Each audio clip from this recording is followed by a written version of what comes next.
everyone. Welcome to the Success Faster podcast. And I'm really, really excited about having my pal, Nicholas Landis, on the call today. He has done some amazing things with his business over the last few years. It's been fascinating to watch him. So I coerced him to spend some time with us on the podcast. So Nicholas, introduce yourself a little bit, and when did we connect? I don't know. Anyways, tell us about yourself a little bit. I'm so bad at this part. In fact, I'm literally so bad at this. When we do like team meetings, when I'm meeting somebody new, I'll go with a business partner and we introduce each other. It's such a nice way of doing things. You want me to introduce you then? I would love that. Would you like? Okay. Let me give it a shot, and then you just steer me if I'm going in the wrong direction. Okay. So Nicholas and I, how long have you had your real estate license? I just had my 7th anniversary. Okay, so Nicholas and I met 7 years ago. Yep. When he was a brand new agent, and I was a director of training at Keller Williams. And here comes this good-looking, trendy guy in my office, and he's like, "Help me figure this out." Okay, and we hit it off right away, and we got involved in. We both got involved in a national LGBT real estate organization, and that just tightened our friendship. But we spent a lot of time together.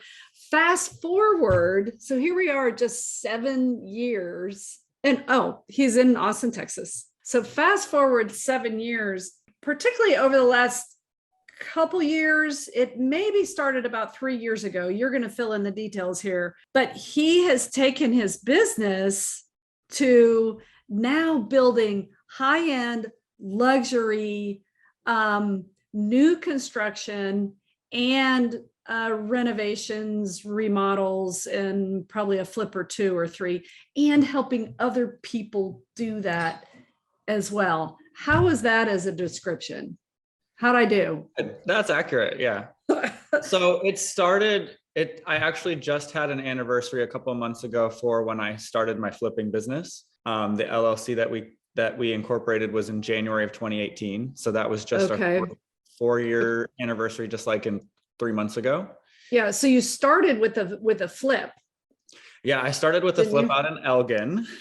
And how did that happen? Was it purposeful, or did you just like stumble upon an opportunity and you're like, "I'm going to flip this"?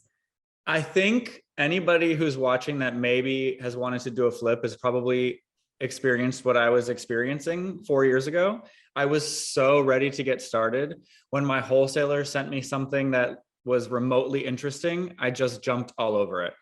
And now I call myself a seasoned investor. I've only been doing it for 4 years, but now that I've experienced as much as I have, I am a lot less trigger happy, I think, or there's a lot more data points that I can focus on before I make a decision. Sure. I have to make decisions even faster now than I used to because of how competitive this market's gotten, but I have a lot more experience and knowledge that I can draw on and make educated decisions. And that first one, I should never have bought that house.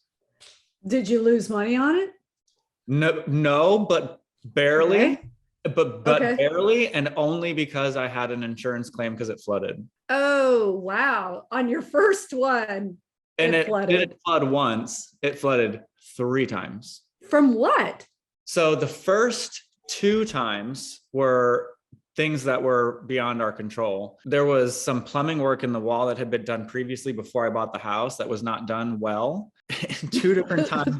We have like a Band-Aid on it or something. Exactly. Low quality plumbing work. And both of the times that happened, we happened to be there. We got the water shut off really quick. It was a small deal. I didn't even file an insurance claim. It was no big deal. The third time it happened, we weren't there. Yikes. And the house flooded, and it was a total disaster. And thankfully, my insurance gave me more money than it wound up costing me to fix it because I did a lot of the work myself. So the only reason I made money on it was because of that insurance claim, and I wound up owner financing it to my buyer because I made so many mistakes. I couldn't find a buyer for the house. at a place where I could make money. So the buyer I wound up finding, I owner financed to him for 3 years, and I made some money on interest in the long run. So massive learning experience on your first one. I like to do stuff the hard way and just get it out of the way. My first build was the exact same. So many learning lessons, and so painful. But I take all those lessons, get it out of the way, and then everything's easier on the second one. Yeah, you're getting smarter. And so now when I just want to ask you this, because when you say my wholesaler, what does that look like? How does somebody find a wholesaler, or are able to call them theirs? My wholesaler. How? Sounds like you're married or something. I am possessive in my speech a lot of times when I talk about my team or my projects. So just when I say my wholesaler, he's the guy I've bought. I have only ever bought, I think, one deal from somebody that was not him, and I bought that directly from the seller. So every deal I've bought, every piece of land I've bought as an investment, I've bought through my one guy. Yeah. Well, because that's one of the challenges. I mean, we're both in Austin, Texas, but a lot of people can relate to this there because there's such low inventory from coast to coast. So we're in a market where it's not like you can just go out and you have all these properties to choose from on any given day. No. So by having a wholesaler that you can call mine, that's their job. They're out there all the time, just trying to find properties. But then they have kind of a list of people like you, like a Nicholas Landis, that has cash, has clarity, is trigger happy, and knows how to pounce on the right opportunities. So that business moves pretty fast. It does. What were some of the greatest challenges getting started? Because I don't think, and this was my observation, I don't think it was your mindset. I think you had that. It's interesting. I think my mindset was a struggling block for the first year, and I'm really emotional. You're probably gonna see me tear up because a lot of this is very fresh. Yeah. But I think my mindset was definitely my limiting fact. I've had my real estate license for 7 years. I feel like I did a really cool first transaction, but I feel like for the 3 years after that, I didn't really do anything remarkable. I say that to say I had a lot of business that was referral business, which I think is remarkable, but I came nowhere near my self-imposed goals that I wanted to hit. I felt like I was kind of floating. And in March of 2019, I stopped drinking and I stopped smoking. And I think those two things, well, it's proven, they're scientifically proven they're both depressants. So when I stopped doing those two things, I had so much energy. I literally felt like the Energizer Bunny. I felt like somebody had flipped a switch and I had so much energy. And I've always had a lot of goals, but now I had all the energy and I just started going after them like crazily. I didn't know exactly where I was going to land. I bought a small poker company. I started a small luxury car rental business, and I had my real estate license, and then I bought my first flip. So I was doing all of these things, trying to figure out, I didn't really know what my thing was. I was waiting for something to stick, something to feel right. Yeah. So I chased as many things as I could. And what stuck was the flipping intrigued me. My first one was very difficult. So I got gun shy and I got really scared because I spent a ton of my time to effectively break even. So I lost an insane amount of my time, and I lost money in the long run if you look at it. But you didn't quit, because that a lot of people quit. I know you and I both know a lot of real estate friends that have kind of given a shot at maybe a flip, and they don't always work. They don't always work as planned, but you kept going. And honestly, I don't know. I really don't know why, other than I really enjoy fixing things, like taking something and making it better. That process to me is so enjoyable. I used to do that in my past jobs. I was like kind of like the fixer in my restaurant group that I was in. I'd go to the restaurants that were struggling in sales, and I was kind of the fixer. It was my job to change the culture or hire and fire the right people to kind of turn the organization around. And I feel like I did that really well. And real estate is just kind of a different version of that. I can go and take a property and flip it, or take something that's, unsightly or a health hazard for a neighborhood, tear it down and build something beautiful in its place. It's intoxicating, but I was scared. That first one really scared me. So I wound up buying a house that I was going to live in. And I flipped that one while I lived in it. It was so much less risk because I was actually, it was my home. I had to have a home either way. I had to bring less cash to the table to close because it was a personal purchase. It wasn't an investment. My monthly mortgage was less because it wasn't, high interest, a flipping loan. So it was so much easier. And I really never intended to flip that house. I was just kind of fixing it up because I bought a house that was a little out of date. And by the time I was done with it, I had people over. People were like, wow, this place is amazing. And I didn't really, it was weird, Julie. Truly, it was just a place I was living in. And somebody made a comment like, I wonder what it's worth now that you've done all this work. And a light went off in my head and I was like, ooh, let me find out. So I pulled the comps, and I did almost all of the work myself, all the tile work. I did almost all of it myself. So I'd only spent like $17,000 improving the house. And, wow. And it was probably like $65,000, $70,000 worth of equity that I was sitting on. And at that time, that would have replaced my previous year's income. So that was a lot of money to me.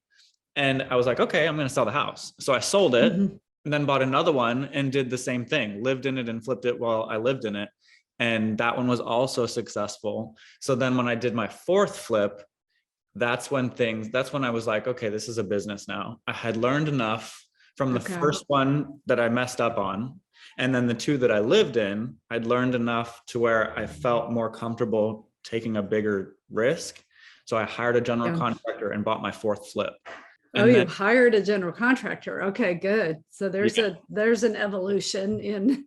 It was always my intention to do that. I wanted to do the first couple myself, so I knew enough to know what I didn't know. But yeah, and now I'm getting ready to finish my third new build, and we're working on getting it to a place where there's somebody in charge of all the builds, and I can, instead of working in my business, I can work on my business. That's a massive. Well, and so the one you're working on, your price point has increased over the years, I've observed. Tell us about the one you're working on right now. So I have a couple. I've got 3 pieces of land I own by myself, and we're building 5 houses on those 3 pieces of land. And then I've got 1 piece of land that I own a third of. I have 2 business partners, and we're building 12 homes there. So I'm in the process of building 19 new construction homes. 2 are actually coming out of the ground. 2 are getting ready to start coming out of the ground. And then our 12 unit is hopefully going to start coming out of the ground by the end of the year. So we got you're a developer, my friend. Very, very new developer. I'm in my freshman year, but yes, I'm excited. Wow, that is so cool. What's the highest price point you're working with on your properties? And I know it with new construction, and it's very hard to name your price because the market keeps moving. So I understand that, 6 months from now, it's like, no, the price is here. I'm actually sitting in a double wide at the moment that we own on the east side. And it's about a month from getting its permits approved. And this is probably the most expensive one we're working on. It's going to be a 7-bedroom, 7.5 bathroom property when we're finished. And that's massive. Yeah, I think it's probably going to be about $4 million when we're done. Wow, that's fantastic. Tell me about like one that you've done. What's one that you're like most proud of or love to talk about? It's got to be the one we finished last year and sold in July. This will work really well on the podcast to have the cat show up, to have the kitty show up. I love it. Garden Villa. It's got to be Garden Villa.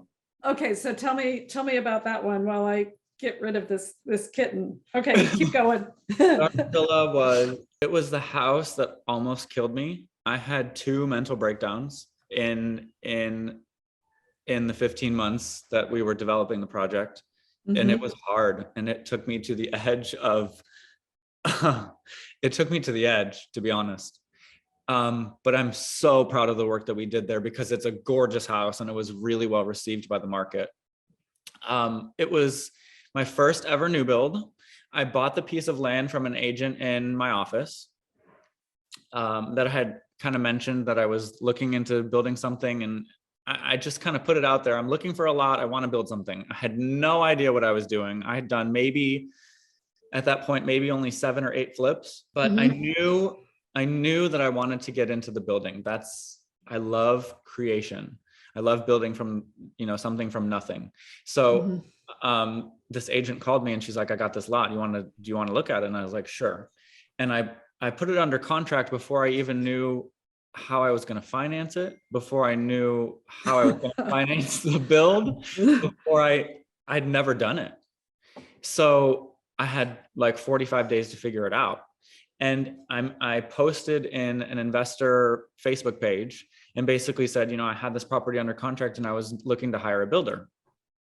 And my idea behind it was hire a shadow builder or hire a builder that was willing to kind of let me do a lot of the legwork. In fact, most of the legwork, and just kind of learn along the way. But we closed on the property in March of 2020. Or in February, technically. And then the owners moved out in March and the world flipped upside down. Yeah. And the guy that we had contracted to do the build for me, every time I met him, he was looking more and more disheveled. And come to find out, he was on the verge of bankruptcy. He had all of his own projects and nothing was selling because it was that 1.5 to 2 months in the market where everyone was terrified. Just stopped. Yeah. So he was trying to stave off his own bankruptcy. I now have just signed up for $1 million loan and am making those payments, and no progress is happening on the build. Like no permitting progress, no nothing. So I called my mentor in Dallas and I said, and she's a custom home builder up there. They do probably 10 to 12 homes a year that are like 8 to 15,000 square feet. They do huge. Yeah. Sounds like Dallas. Exactly. I called her and I was like, Connie, I don't know what to do. I'm really scared. What do I do here? I own this. I don't know what I'm doing. I've never built anything before. She's like, well, you can do one of two things.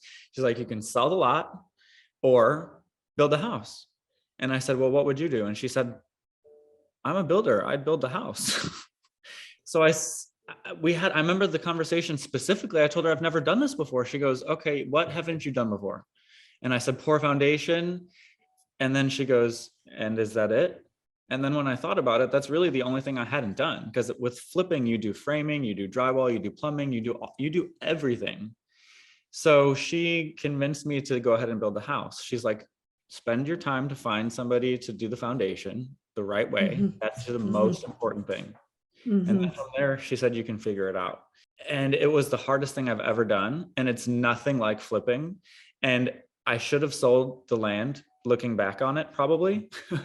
I mean, when it sold, Julie, my monthly obligations were probably around $30,000 a month for all my employees and all my project mortgages and everything. And I had $8,000 to my name.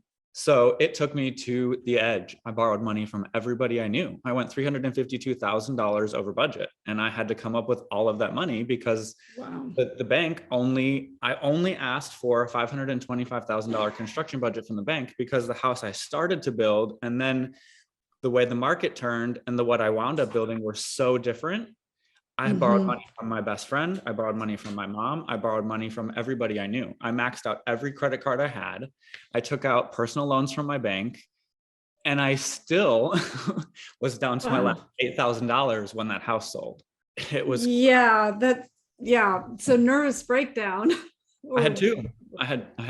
Yeah, that sounds like a tremendous amount of stress. God, and you push through it, man. What a story. Yeah, I honestly, looking back, I don't know how I did it. I had a really amazing partner that I don't think I could have done it without him. He was the reason that I could make it through. And my mom. My mom moved in with me at basically right before the pandemic started. Mhm. And without the two of them, I'd have never made it. Yeah. Aren't you, is your sister's in business with you now? Is that accurate? Yeah, Tell me about that. What's that look like? And I know you guys are close. it's been it's been the biggest gift of my life, honestly. Wow. She understands me like no other human being on earth. She Mhm. understands, she's an empath, so she understands everybody. And she has a really, really innate and unique ability to read a situation and understand what people actually need, not just what they're saying they want. So she's going to take me into the stratosphere. I'm so blessed Wow. to be able to work with her, but her main focus is development of affordable housing. So I've been trying to get her to move here and work with me for years and years and years. And she is a musician and lived in LA and had an amazing life and loves everything about Los Angeles. Mhm. So it took the right thing for her to want to move. And when I told her, I really need you here. I don't know how that's going to look yet. Just come visit and we'll figure it out. And she flew into town and we had like basically brainstorming sessions for Mhm. 8 or 10 hours a day, like 3 or 4 days in a row. And then we came Yeah. up with the affordable housing. And that was the thing that spoke enough to her that she was like, yeah, I'll move. So Now, she's, what you've described to me so far isn't, I wouldn't put it in the affordable housing category. What's ahead for affordable housing? And by the way, to have an empath that you're like hand in hand with, it's like we could all use an empath, like hooked arm in arm. That's amazing. But tell me, what's ahead with the affordable housing? Because and I find this fascinating because you're doing high-end multi-million-dollar properties and you're very in this affordable housing thing. And I know it's important to you too. I remember you talking about it years past. So where's that going? yeah, it's important to me for a lot of reasons. My sister, and it's important to her for a lot more. She's really has been housing insecure for the great majority of her life. She moved to Los Angeles when she was 17 and was effectively homeless for years. Hmm. Stayed with friends and never stayed on the street, but was homeless. Living in Los Angeles was really expensive. Yeah. So for her and for me, it's really important because we came from nothing. I mean, my mom worked 3 jobs to make $28,000 a year when we were Yeah. kids. I remember, we never worried about where a meal was coming from, but we had peanut butter and jelly sandwiches a lot because Yeah. that's all we could afford. Hmm. And I remember part of it was access to affordable housing. When my mom got a grant from McHenry County, there was a nonprofit organization that gave us a grant for us to buy our 900 square foot house. And without that, we would have been, I don't know where we would have been. I love that I am a developer. I love being able to say that. I love that I can build beautiful things, but a lot of what makes Austin cool is getting pushed out. And we want to offer, and we're not sure exactly how it's going to happen yet, but we want to be able to offer a significant amount of affordable housing units so that some of these people that made Austin cool in the first place can stay.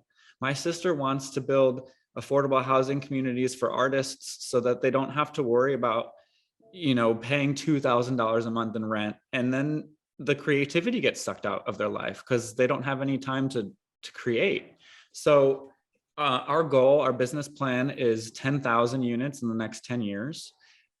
And the way I think we're going to get there is it's a combination of a couple of things. It's 3D printing, which I think is going to change the game. Yeah. But we Yeah. have to figure out it's such a different way of building. It's going to be hard to scale as fast as we want. So we're aware that there's a lot of challenges there that we're trying to work around. But Yeah. I think also one of our major goals is to do really tiny micro units and to build like co-op spaces, for lack of a better word, where there's big, beautiful bathroom facility and maybe 1 or 2 massive kitchens that are shared. And then there's tiny micro units that just are living space, so that Yeah. so that we can build them much quicker, much more affordably. We don't have to run plumbing to each of the individual units. That Yeah. is our goal. That's phenomenal. And for the music community, man, put a recording studio in that community. That's like, her goal is, wow. Her goal is to create a relatively self-sustaining environment, that there's enough land where people can grow their own, their own food, that there's enough space where people can get outside and be part of nature, that it's, we don't want concrete jungle. We want it to be a place where people can go and actually be creative. And instead of worrying about how they're going to pay their rent, how are they adding to the world with their art? That's what we want to see. Yeah. And I think if people have the ability to live for super affordable, then that creativity is going to be, multiplied. That's phenomenal. I'm really excited to see, I think, to see what connections you start making. I mean, you have the vision, you're talking about it, you're putting it out there to the universe. So it's going to be really fun to see it get some legs and get some structure, get some following, get some fans. Yeah, I have one person in particular that I think I'd like to introduce you to, that I think would be really, really interested in this conversation and this type of thing. Wow, it's fascinating. Yeah. Oh, it's so cool. My sister, she's currently working on the 1023 to get our nonprofit designation. Okay. And then a business partner of mine that in a separate venture has operated in the nonprofit space at a really high level for a lot of years. And he has just brought somebody in-house that's a grant writer that's secured $8 million in federal grants for developing affordable housing.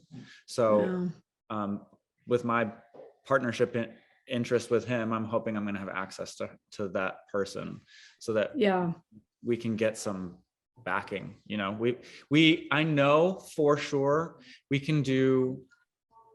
We're already developing 6 affordable units now, and my goal is to finish 16 by the end of next year. And then after we finish those 16 and kind of prove the concept, we're going to be working on how can we scale this. That's the main focus, is how can we scale, because we already, Austin's got like about a 3,800 person homeless population by estimates that I read in the middle of the pandemic. Maybe it's a little bit more than that now. The goal is that by the time we can actually scale this, if the population of homeless in Austin has risen to 5,000, half of the units can go directly to the homeless population, and the other half can go to affordable housing for artists or people that are at risk, or fill in the blank. There's plenty to fill in that blank. Wow. Right. That's teachers. I mean, like teachers, firemen, nurses. How do these people afford to live in Austin anymore? It's getting so expensive so quickly. We are desperately trying to figure out a way to make a difference. Normally on my podcast, I ask a question like, so what's next for you? It's like, wow, I do not need to ask that question. This is just some amazing stuff. It's interesting. I didn't realize that kind of your affordable housing piece was really getting some legs, because what I was observing, just kind of watching you on Facebook, I was observing you, really starting to build, some luxury and high price point properties. And that makes sense. That market exists in Austin, and I think you should pay attention to where the opportunities are in any given market, and that can fund other projects, right? Right. The goal is that the high-end building supports the affordable housing. It's going to that business is going to donate a portion of profits to the nonprofit every year, so that the nonprofit is self-sustaining. I love this. I mean, it's interesting. So just even in these 7 years, so you started off with a real estate license that you weren't quite sure even what you were going to do with it, what you wanted to do with it. The first year was all over the place, as it is for many agents. It started to get some legs kind of year 2 and 3, but then this other stuff started to, these opportunities started to materialize for you. If you had known everything that you know today, and if somebody had handed you a list of all the pain you would go through to get to where you're at today, and you look at that list and you look at the financial risks and the breakdowns, and that would be enough to scare a lot. Folks would be like, yeah, no, nope, I'm not doing it. Right. And fortunately, I guess fortunately, we don't have that, we don't have the ability to look at it that way, because look at where you're at, and just even who you are today, and that you're getting in business with your sister, and wow, you guys are just doing some amazing things. Wow. Yeah. I'm humbled. I am just humbled. It's fantastic. Keep going. You're very kind. I just, I came from nothing. I have a lot of imposter syndrome, I think. So I have a lot of need to prove myself. I think even not to anybody other than just myself, because I had one pre-spun idea of who I was going to be and how my life looked like when I was in high school. I think like a lot of people do. And then I had, we moved in my senior year, and everything changed. I went from being in the top 2% of my high school class before I even walked in the door of my new high school. I was not even in the top 10% based on the way that my grades transferred. So I was going to go to Harvard. I was going to be an attorney. I wanted to be, a litigator. I wanted to argue in court. And then that entire preconceived idea of who I was going to be evaporated in 2 months. So it was really tough for me. And I just feel so blessed to be where I am, that I've made this journey. Now my goal is like, how many people can I help that looked like that, that started from where I started. And I just want to build an organization. Like all the time, if I see somebody talented, like a waiter that I meet or a service person somewhere, I look at my mom and my sister, I'm like, I need to build an organization that's big enough so that I can hire all the talented people I come across. And that is actually kind of like a low-key goal. I want to show everybody what's possible. I am not the smartest guy in the room. I'm not eminently well qualified on an education level. I don't have a degree. I didn't, 7 years ago, I didn't have a great network. I don't come from wealthy parents. I didn't have any. And I say all that to say, I'm very aware that being Caucasian and male in this country is a major benefit. But besides those two things, I don't feel like I had any major legs up on my competition. The only thing that I think has helped me to become successful has been my never ending drive. Because I'm not the smartest person in the room, I'm going to outwork everybody. I'm going to work twice as hard, 3 times as hard, because that's what it took. Okay, so long story short, back in high school, I was the valedictorian of my class. I was the #1 ranked person in my class for 2.5 years. And I remember specifically having a conversation with my mom. I am not as smart as my classmates. There is going to be a time when I can't outwork them anymore, where they surpass me. And that happened because there are kids in my class that were way brighter than me, just naturally born.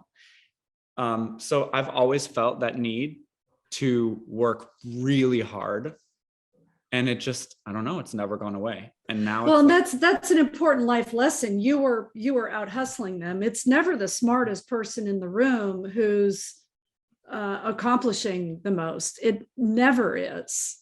And that's a huge, it's such an important life lesson.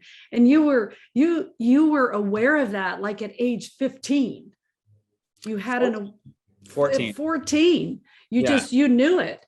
And you were out hustling kids that you knew were capable of getting higher scores than you. It was you worked harder. I did. So my first report card, high school freshman year, my first report card. Everybody, I'll never forget this day. It was my second period class, math class in the basement, and we got our report cards for the first time. And everybody was like talking about the number that they were and their class ranking. And I was looking at mine and I was like, I don't understand what's everybody talking about. And my friend that was sitting next to me grabbed my report card and she goes, "Oh my God, you're number one." And I was like, what is that? I literally had no. Oh, you didn't even wasn't know what a it goal. meant. It's I like, didn't know what it meant. It was not a goal.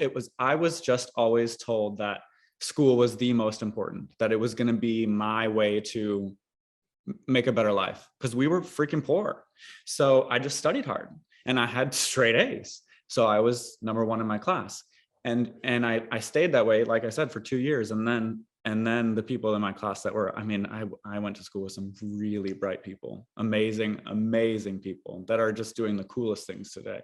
But yeah. And then you moved to another school that was just a higher academic school, it sounds like. And so all of a sudden there were a bunch of kids that, was that the deal?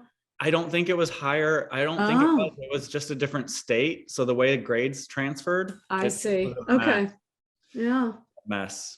I literally, my whole life was flipped upside down as a senior in high school. I was going to Harvard. I wanted to be an attorney. I had my whole preconceived idea of what my life was going to look like. And then, yeah, but you probably would never have, because I can see the vision now. You would have never created, I don't think you would have ever created affordable housing solutions.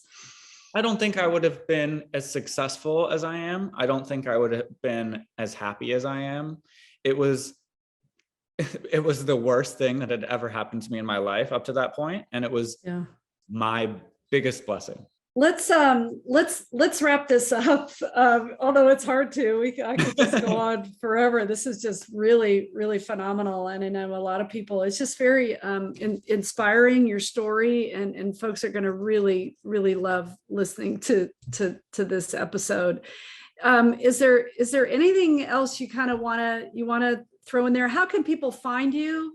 And have we forgotten to talk about anything that you wanted to touch on, or any final thoughts? People can find me. My company's name is Techy, and it's spelled Tyche. It's the Greek goddess, kind of like the homestead and of kind of like the protector of the city. So Techy Property Group is all of my socials, Instagram, TikTok, all that's Techy Property Group. I think the only thing I would want to touch on that we haven't so far was I get people all the time asking me what's the key to being successful.